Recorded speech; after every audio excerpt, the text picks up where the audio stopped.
Alright guys, I'm here with a bit of information for Dragon Ball Legends. So the 23rd Dragon Ball Legends reveals and stuff has just ended. And in it, we did get more information on some of the updates that'll be coming into the game alongside the next Zenkai unit and the next LF unit.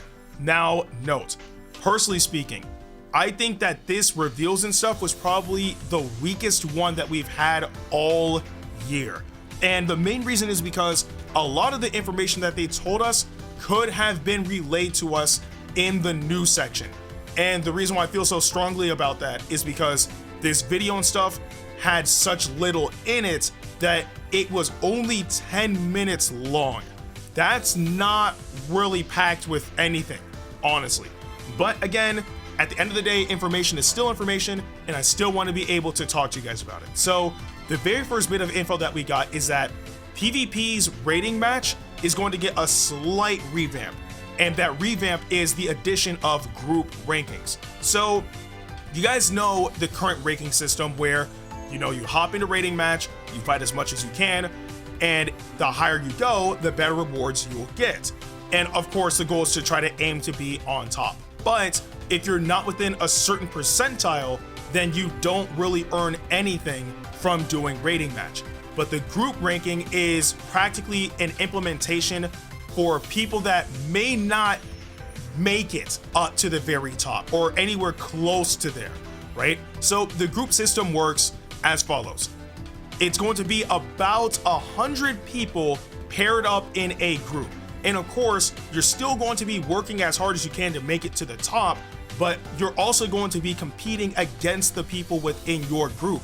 And the higher you are within your group, then the greater chance you'll have of earning extra rewards. And the example that they used was an extra 200 crystals, and getting free crystals is never a bad thing regardless of the amount. So it's just an extra incentive for people to play PvP, and even if you don't make it to the very top, you might make it to the top of your group, and if you make it up there, then you will still get some sort of reward. So at the end of the day, it's a subtle change, but it's welcome. It's a way for people who are a bit less confident in their PvP skills, or probably relatively confident but can't make it all the way up there. It's a way for them to still be able to earn rewards for all of the time and effort utilized in that mode. Not only that, we're also going to be receiving a new casual PvP mode, and I'm not sure if this is going to replace training battle or not, but based off of the slides that they showed, it seems like it is. But regardless, the new casual PvP mode is called Treasure Battle, and the point of the mode is that you have goals and you have to collect points to knock out those goals and earn rewards, even if you don't win battles, which is good. Again, it's supposed to be like training battle, or obviously a very casual PvP mode, so going super try hard in that type of mode wouldn't make any type of sense. And also, if you knock it out every day, you will also earn rating points once a day, so that's pretty cool. So there's a benefit towards doing treasure battle because you get rating points off of it. So yeah, again, it's a casual mode. You literally don't have to be good at PvP at all to knock out any of those requirements. So it's nice to know that they're giving you an extra incentive of playing the casual PvP mode as well. Now, that's all of the new info concerning like updates and all stuff that they're gonna be adding into the game. Now we get into characters. So we are getting a new Zenkai, and that Zenkai is going to be the green future Gohan. Yeah, I have not used this Gohan in a very, very long time. It's been a while since I've used this unit. Actually, so much so that I truthfully do not remember his kit. That's how long it's been since I've used this future Gohan.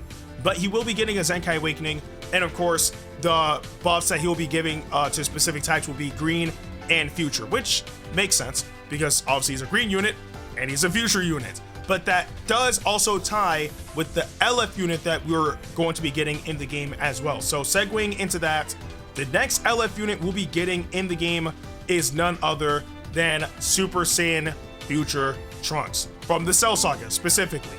So I did record my reaction, but I'm gonna be honest with you guys, I wasn't really excited about getting this Trunks per se. I mean, his moveset looks really cool, but again, I wasn't really expecting this out of all the possibilities that we had for options for the next LF unit. But since I still recorded my reaction, I do want you guys to see it regardless. So with that being said, take a look. Oh, it's Trunks. It's like to fight a real Super Saiyan. Oh, it's the one that fought Mecha Frieza. Okay. I'm coming. Hey.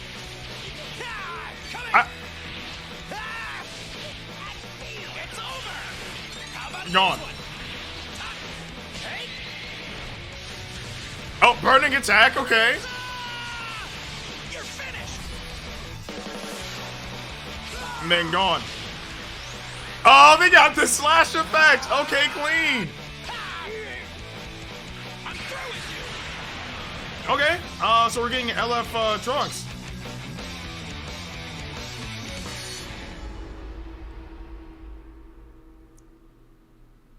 All right.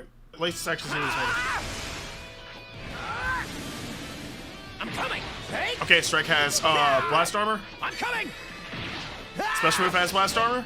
It's over. How about this one? Ultra attack has blast armor. Okay, literally all of his rushing moves have blast armor, which is good. Frieza!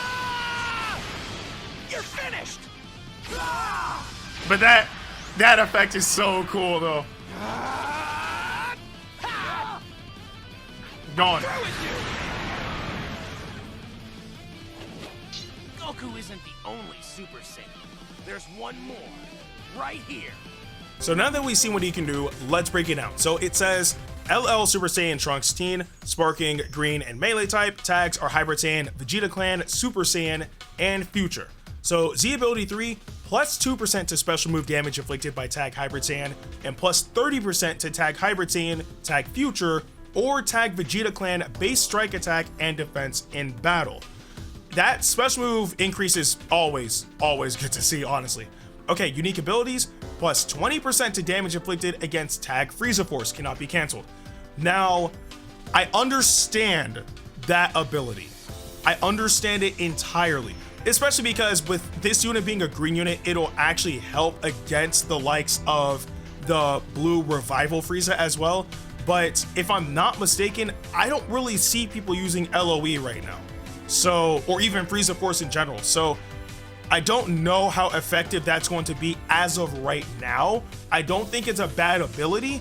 It just doesn't have a place in this current meta because LOE is not the top team. It's either Fusion Warrior, was it Super Saiyans, or Androids, or Future. Like there's other options. There's other options right now apart from like LOE. Although you could probably use them on like powerful opponent, like the blue Revival Frieza, but I digress. Anyway, applies the following effects to self when battle starts. Plus 90% to damage inflicted cannot be canceled. That's actually really good. Reduces damage received by 60% cannot be canceled.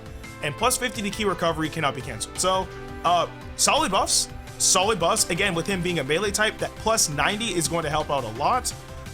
Reducing damage by 60% is actually pretty good too, so he should be able to take a relatively good hit. And then of course, having his key recovery be at plus 50% is kind of nice. So that means you're going to be getting your key back pretty quick. It's not bad. The following effects occur every time when faced with an enemy. Restores own key by 30, plus 20% to damage inflicted for 10 timer counts, minus 3 to arts cost for 5 timer counts. Inflicts all enemies with attribute downgrade, minus 30% to critical rate for 10 timer counts. Now, okay, restoring key is good, plus 20% damage inflicted for 10 timer counts is good, minus 3 to arts cost is also good. Even though it's 5 timer counts, still, it allows you to string your combos for a bit longer because your arts cost is lower. But afflicted all enemies with attribute downgrade plus or minus 30% to critical rate is an interesting one. I mean, what? Unless it's like Bardock being paired up with, you know, Ultra Super Gogeta and Ultra Super Vegito, I don't really see this kind of being necessary. Like, it's a good perk, but again, it feels kind of out of place because apart from Bardock being paired up on Super Saiyans with somebody else, there's not really many people taking advantage of crits like that right now. But I mean, again, it's still welcome. All right, moving on, we have the unique abilities. Applies the following effects to itself every time this character uses a Strike or Blast Arts card. Randomly draws one new card, activates twice. So note, like, this is a lot of units are getting this ability. Again, applies the following effects to itself every time this character uses a Strike or Blast Arts card, randomly draws one new card, activates twice. The last unit to have this type of ability was Buhan, who just released recently, and every time he would use, if I'm not mistaken, a Ki Blast card, he would get another Ki Blast card, and it went, I think, up to 2 times as well. So that type of ability to keep your combo going is going to be powerful. Again, a unit that actually still uses that ability is the Zenkai Gohan Vegito Blue, and when he first released, we all know how powerful that ability was when he would attack with Strike and get another Strike card plus Ki. So yeah, that's going to be a solid ability. And then it shows activation count resets when character switches, of course. And then plus 10 to damage inflicted, activates 6 times, cannot be canceled. So this unit seems to really stack on damage inflicted buffs, which will help out a ton, especially because, again, with him being a green unit, if it helps shut down units like Ultra Super Gogeta, that would be fantastic. Moving on, it shows knocks enemy back to long range if a cover change is performed against their Blast Arts attack. Activates during assists, comboable with special move arts. So he has blast cover, and you can follow up with their special move immediately. The following effects occur when enemy switches characters while this character is on the battlefield. Reduces next damage sustained by 10%, cannot be stacked, applies until enemy combo is finished. Nullifies unfavorable element factors for damage sustained for 5 timer counts. Inflicts enemy with attribute downgrade minus 30% to health restoration for 15 timer counts. Okay, getting the element nullification is good. So if there's any purple units that try to come in, like for example, tag Super Saiyan Blue Goku and Vegeta, him being in there would be nice because at least you nullify element factor. And of course, if they swap to Vegeta, then he'll have element factor advantage. So there's also that. But again, being able to mitigate damage even more with that, was it 10%, is nice. And then of course, inflicting the downgrade minus 30 to health restoration for 15 timer counts is also good. But we'll see how that really works in this current meta.